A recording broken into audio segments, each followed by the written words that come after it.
L'IAE de Poitiers vous présente Micro-ondes, savourez l'info. Bonjour et bienvenue sur Micro-ondes, le podcast d'information de l'IAE de Poitiers. Alors je suis toujours avec Thibaut. Bonjour Thibaut. Bonjour Géraud. Eh bien comment vas-tu ? Ça va très bien et je souhaite aussi le bonjour à nos chers auditeurs et auditrices. Oui, bien sûr. Et sinon Géraud, c'est quoi le programme aujourd'hui ? Alors, nous allons commencer tout d'abord par les infos bouillantes que tu vas nous révéler, Thibaut. Ensuite, ce sera au tour du plat du jour consacré à la conférence RH qu'il y a eu la semaine dernière. Pour continuer, nous enchaînerons sur qu'est-ce qui se mijote à Poitiers. Je vous révélerai un peu les activités culturelles et autres à faire sur Poitiers cette semaine. Puis nous écouterons la bonne recette qui sera consacrée au concours étudiant et quels impacts ils peuvent avoir sur notre vie étudiante. Nous serons ensuite à table avec les organisateurs du futur meeting d'athlétisme qui aura lieu donc en septembre 2013. Puis nous laisserons place aux interviews surprises, votre rubrique favorite. Et ensuite, Thibaut, tu nous expliqueras quel est ton grain de sel du jour. Et pour commencer, Thibaut, dis-moi quelles sont les informations bouillantes des jours à venir. Alors on va commencer par vous rappeler que le jeudi 28 février se déroulera la journée de Raid Aventure de l'IAE, l'occasion de vivre une journée pleine de rebondissements, de joie, de bonne humeur et de sport entre étudiants et enseignants. Préparez vos tenues, ça va transpirer. Le même jour se tiendra aussi les rencontres de la communication à la salle de conférence de la Maison des sciences de l'homme et des sociétés, sur le campus en face de la maison des étudiants.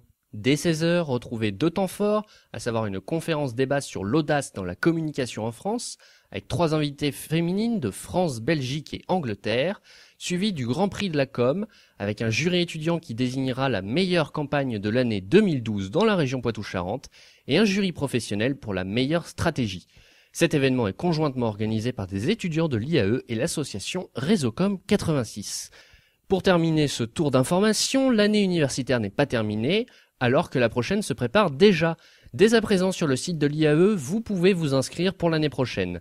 Après avoir choisi votre formation, il ne vous reste plus qu'à remplir votre dossier en ligne. 3 choix de formation sont possibles par ordre de préférence. Dans la rubrique recrutement, vous pourrez trouver pour chaque formation les dates limites de dépôt des dossiers, de l'examen des dossiers et des entretiens individuels. Même après avoir rempli votre dossier avant la date limite, sachez que vous pourrez toujours le modifier à condition d'avoir conservé votre numéro d'inscription. Et c'est tout pour aujourd'hui. Eh bien, merci Thibaut. En parlant de l'année prochaine, quels sont tes projets à venir ? Une fois que j'aurai trouvé mon stage et fini mon stage, j'espère pouvoir travailler dans la communication, dans la région parisienne, dans les domaines qui m'intéressent le plus. D'accord, je me fais pas de soucis pour toi Thibaut. Tout de suite, place au plat du jour où nous avons assisté en exclusivité pour vous à la conférence de Laurent Combalbert, un ancien négociateur au RAID. Le thème de la conférence étant « Comment négocier en temps de crise ?» Et ça s'écoute maintenant.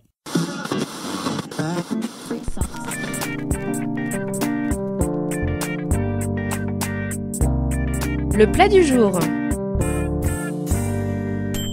Bonjour chers auditeurs, alors nous sommes aujourd'hui le 14 mars et je m'apprête à rentrer à la conférence de Laurent Combalbert. Il a été formé au FBI et il a également travaillé pour le ministère de l'Intérieur.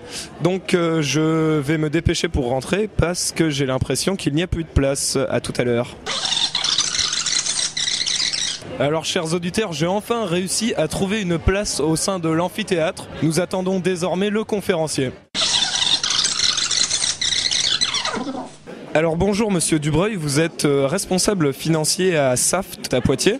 Alors qu'est-ce que vous avez pensé de cette conférence ? L'intérêt de cette conférence, c'est pour moi qui suis financier, de se dire, certes, l'aspect conduit d'une entreprise, c'est, de par mon métier, veiller à la santé économique de l'entreprise, à sa stabilité ou croissance financière, mais c'est aussi se poser les questions de savoir comment négocier ou dialoguer avec sa propre équipe, avec les autres acteurs dans l'entreprise, qu'il faut aussi pouvoir convaincre.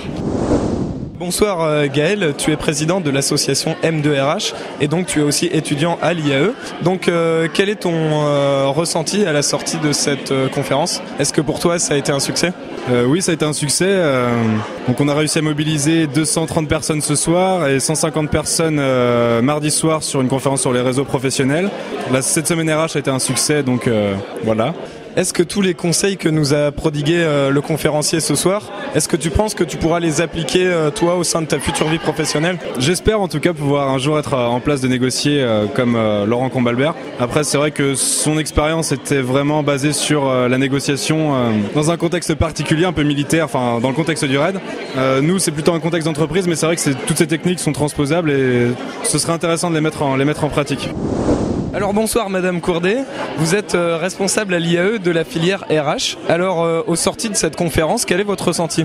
Écoutez, je suis d'abord très contente du nombre de participants qui sont toujours plus nombreux, puisque nous accueillons des responsables d'entreprise, des tuteurs, des étudiants apprentis, et puis des étudiants qui seront effectivement engagés et qui ont organisé cette conférence qui tous les ans se renouvelle depuis 4 ans. Bonsoir Madame Evelyne Land, donc comme tout le monde le sait, vous êtes directrice de l'IAE de Poitiers. Alors êtes-vous satisfaite de cette conférence ? Non mais bien sûr, je suis extrêmement contente. Premièrement, c'est pas la première fois qu'on fait une édition de la semaine RH, mais effectivement cette année, je trouve que les étudiants sont vraiment surpassés. Il y avait un film qui a été extrêmement bien tourné avec de très bons acteurs que sont nos étudiants et vraiment je voudrais les féliciter à ce sujet parce que c'était de très grand professionnalisme et puis naturellement dans la deuxième partie, il y avait aussi l'intervenant extérieur, Laurent Combalbert, qui nous a fait une démonstration tout à fait convaincante de les qualités qu'on doit développer en tant que négociateur, qui ne sont pas toujours aussi évidentes que ça à mobiliser. Il ne s'est pas présenté uniquement en tant que négociateur du RAID, il s'est aussi présenté en tant que négociateur en entreprise. Il a bien fait voir en fait les différences qu'il y avait entre négocier dans une situation, on va dire, extrêmement tendue et policière, avec une situation avec également tendue, mais avec des syndicats ou dans le monde de l'entreprise. Et je pense qu'effectivement avoir un négociateur ou avoir quelqu'un qui soit sensibilisé à cette problématique, c'est souvent un atout pour l'entreprise. Mais même, vous savez, dans toute organisation, que ce soit même dans le cas d'une association ou même dans une université, on a besoin de négociateurs pour pouvoir apaiser les conflits parce qu'on ne sort jamais grandi quand on est dans une situation frontale et une situation de conflit qui perdure. Et il vaut mieux essayer de trouver des arguments pour que les gens coopèrent et puis sortent par le haut. Et il y avait du monde à cette conférence, comme vous avez pu l'entendre. Tout de suite, Géraud, sans plus tarder. Dis-moi, je vais te poser une question, je suis sûr qu'il va te surprendre. Qu'est-ce qui se mijote prochainement à Poitiers ? Eh bien, chers auditeurs, le programme est très chargé cette semaine et il commencera dès vendredi 22 mars. En effet, c'est l'ouverture de la braderie Emmaüs au parc des expositions de Poitiers. Alors, je vous vois venir de loin, certes, c'est pas Louis Vuitton, mais bon, moi, personnellement, je suis un adepte et je ne raterai pour rien au monde ce rendez-vous qui a lieu 2 fois par an. En effet, c'est l'endroit rêvé pour chiner des vêtements rétro à moindre coût. Alors par contre, je vous préviens, les quantités de vêtements sont impressionnantes, il va falloir être prêt à se battre un peu pour trouver la perle rare. Et alors au programme pour ce week-end, en parallèle de vos activités habituelles qui sont aller en boîte, boire un café ou je ne sais quoi, vous pourrez participer à un événement un peu moins conventionnel. En effet, il vous faudra faire le voyage et aller à Cissé, à peu près un quart d'heure de Poitiers, pour assister à la foire solidaire au profit du refuge du SPA de Poitiers. Alors de nombreuses activités seront proposées, notamment un tournoi de belote, un concours de dessin et un verre de l'amitié. Tout ça pour partager notre passion des animaux. Eh ben écoute, merci Géraud pour ces propositions de sortie pour la semaine à venir. Tout de suite, on va s'écouter la bonne recette de Laetitia Rico, enseignante à l'IAE, qui va nous parler des concours étudiants. Ça s'écoute maintenant.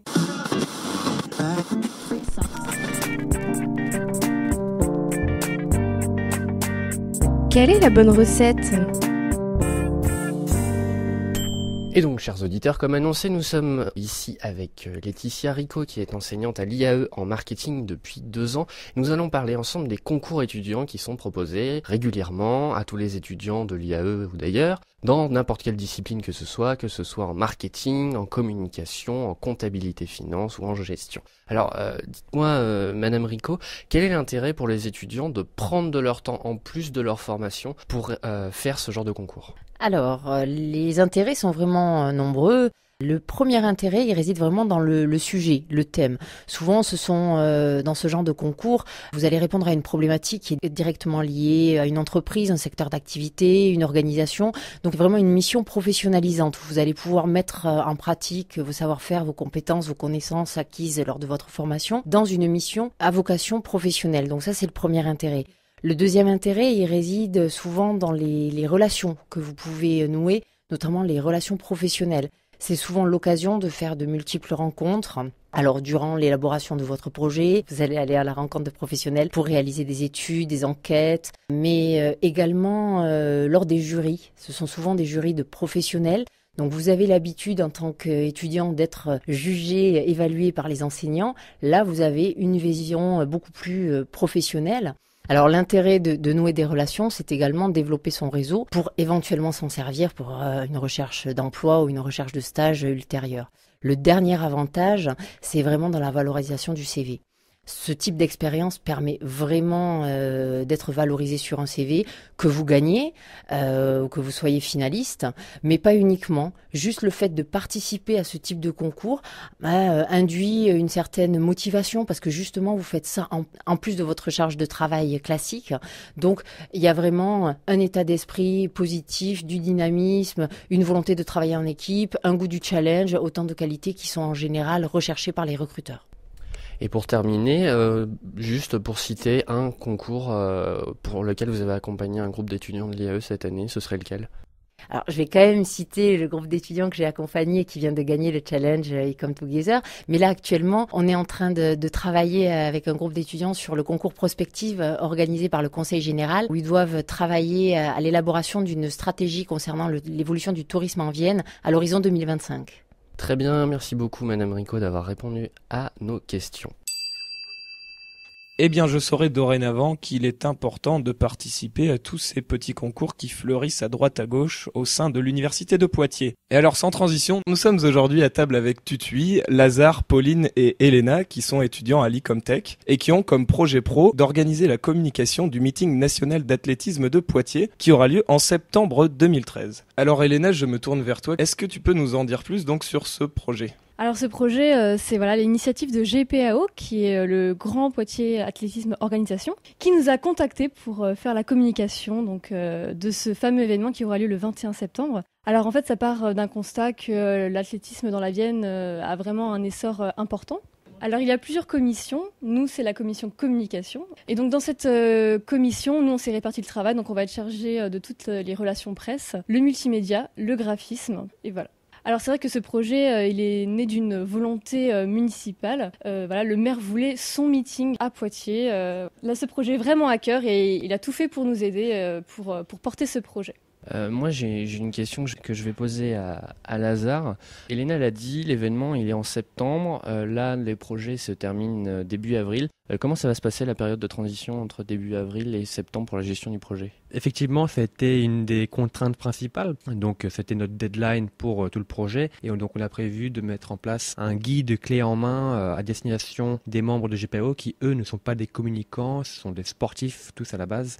Donc, ils n'ont peut-être pas cette démarche stratégique à avoir quant à l'organisation d'un événement. Donc, nous, on leur prépare un guide qui va répertorier toutes les actions à mettre en place mois par mois, jour par jour. Un planning détaillé, un rétro-planning, les supports de communication à diffuser à tel partenaire, à telle cible, à tel moment. Ok, peut-être que pour donner un écho à cette manifestation, vous avez prévu d'inviter des personnes connues. Est-ce que tu peux nous en dire plus, Tutui ? Oui, nous sommes tout à fait en contact avec, par exemple, les frères Lavillenie, donc Renaud et Valentin pour la perche. Nous sommes également en contact avec Christophe Lemaître, notamment, et puis par exemple pour les épreuves en handisport, Marie-Amélie Le Fur. Quand commence vraiment la partie communication autour de cet événement et qu'est-ce que ça va inclure ? Alors la partie communication, elle va vraiment se développer en septembre puisque c'est là que les étudiants font leur rentrée. Donc c'est un véritable défi qu'auront ceux qui vont reprendre le projet en main. Et sinon, donc nous on a fait une proposition d'un micro-événement qui va promouvoir le meeting. Donc une semaine avant le 21 septembre, le mercredi 11, il y aura un micro-événement sur la place d'Armes dans le centre-ville de Poitiers. Ça sera des démonstrations d'épreuves d'athlétisme, donc il y aura de la course et également du saut à la perche. Donc vraiment une démonstration impressionnante faite par des athlètes locaux. Et les enfants pourront également s'essayer à l'athlétisme grâce à un kit stadium, donc des épreuves d'athlétisme en miniature pour les plus jeunes d'entre nous. Et cette manifestation aura lieu de 15h à 17h. Et donc Pauline, je sais que pour vous ce projet se termine en avril, mais est-ce que tu seras quand même présente le jour du meeting en septembre ? Évidemment, et on vous attend tous le 21 septembre 2013 au stade Réveillot. Eh bien, je vous remercie à tous et à toutes d'avoir répondu à nos questions. Eh bien, après cette interview sportive, on va passer aux interviews surprises, votre rubrique préférée, et elle s'écoute maintenant.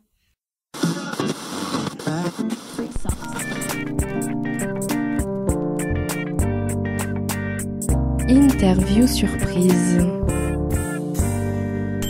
Alors bonjour, quel est ton prénom ? Aurélien. D'accord Aurélien, tu es dans quelle promo ? Licence de gestion. Est-ce que tu connais Abdelkader Haza ? Oui. Est-ce que tu peux dire aux auditeurs qui c'est ? Non, j'ai oublié, mais j'ai entendu son nom, mais je sais plus pourquoi. Si je te montre une photo de lui ? Celui qui s'est échappé de Poitiers, non ? Ouais, c'est ça. À ton avis, il se trouve où ? Je sais qu'hier, il était toujours en liberté, mais aujourd'hui, je sais pas. J'ai pas une nouvelle. Peut-être se cache-t-il dans les recoins de l'IAE ? Qui sait ? Bonjour Monsieur Coussy, je sais que vous êtes un adepte du baby-foot. Alors comment réagissez-vous aux petites, entre guillemets, provocations des étudiants il y a 2 semaines sur micro-ondes ? Alors effectivement, ils n'étaient pas forcément adressés à moi, Entity Personae, mais plutôt 2 professeurs étaient visés, dont un, j'ai ouï dire, a plutôt mal pris cette petite provocation. Et nous, on attend. Parce que on a lancé l'idée d'un tournoi de baby-foot étudiant-professeur et pour l'instant, on n'a rien vu venir d'en face, alors que nous, notre tournoi de baby-foot professeur administratif est vraiment bien lancé. Peut-être que les étudiants redoutent cet affrontement ? Je pense qu'il doit y avoir une sorte de pas de complexe, mais effectivement de retenue. Ils osent pas. Peut-être ne sont-ils pas aussi forts qu'ils le prétendent en fait. L'avenir nous le dira. Merci beaucoup.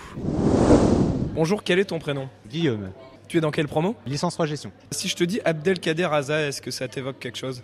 Non. Je vais te montrer sa photo, peut-être que ça va t'aider. Oui, d'accord, je vois. C'est le gars de Poitiers, là, du fait de justice qui s'est évadé. Ouais. Alors à ton avis, il se cache où là ? Parce que c'est un peu tout le monde suspecte tout le monde à Poitiers en ce moment. À ton avis, il est où ? Je pense qu'il est... Ouais, il a squatté chez une vieille dame. Il est pas caché chez toi des fois ? Non, pas du tout, non. D'accord, ok. Et sinon, tu pars où en stage ? Je pars à Bristol, en Angleterre. D'accord, ok. Bon, bah parfait, merci. Eh bien, merci à toutes les personnes qui ont bien voulu répondre à nos sollicitations. Et tout de suite, Thibaut, dis-moi, qu'est-ce qui te remue la couenne, comme tu dirais aujourd'hui ? Ma couenne n'est pas trop remuée puisque je multiplie les sources d'inquiétude en ce moment. La plus grande reste de trouver un logement pour mon prochain stage. Actuellement, mes pistes sont en région parisienne et Dieu sait combien il est difficile d'obtenir les faveurs d'un propriétaire là-bas. Jusqu'ici, dans mon parcours d'étudiant, je n'ai jamais eu trop de problèmes. Pour mes différents apparts à Poitiers, le schéma a toujours été le même. Quelques visites, seul, 1 ou 2 poignées de main, éventuellement un peu de concurrence quand le bien en question est de qualité, mais rien de compliqué. Déjà l'an dernier, j'ai eu affaire à un obstacle, trouver un logement à Montpellier. À moi, les joies du site Le Bon Coin, des photos pas toujours flatteuses et du malaise qui se crée à l'idée que je ne visiterai pas l'appartement et que je le prendrai les yeux fermés. Bien mal m'en aura pris sur certains points comme la propreté du lieu ou la tranquillité du voisinage. Mais que dire de Paris ? Pour le coup, les visites paraissent inévitables. Il faut donc s'arranger avec des proches pour qu'ils s'occupent des visites à notre place. Ensuite vient la concurrence et elle est rude en Île-de-France. Passer par une agence a un côté rassurant déjà, mais cela signifie aussi que la plupart des visites se font à plusieurs. Et par plusieurs, ça peut être une file d'une 15aine de personnes, chacune avec leur dossier de location sous le bras, chacune avec des chances plus ou moins grandes d'avoir un profil qui convient au propriétaire. Parlons des dossiers à ce propos. Certaines demandes s'avèrent des plus déstabilisantes lorsque l'on n'est pas habitué. En tant qu'étudiant, je suis censé avoir des garants. Mais certaines pièces demandées surprennent. Les 2 derniers avis d'imposition, là où généralement un seul suffit. Les 3 derniers bulletins de salaire, voire une attestation de l'employeur certifiant que la personne n'est pas en période de préavis de licenciement ou de démission. Bref, chercher un appartement pour son stage, ça peut être simple comme 2 coups de fil, ou très compliqué comme je viens de l'expliquer. Je souhaite à tous ceux dans la même situation que moi, bon courage.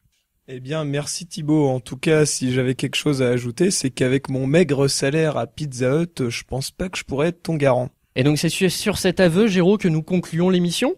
Eh ben oui, bien sûr, je vois déjà tout larmoyant à l'idée de nous quitter. Et ne vous inquiétez pas, on se retrouve d'ici 2 semaines, le 3 avril. Et n'oubliez pas de nous rejoindre sur notre page Facebook, bien entendu. D'ici là, gardez la pêche et ciao ciao.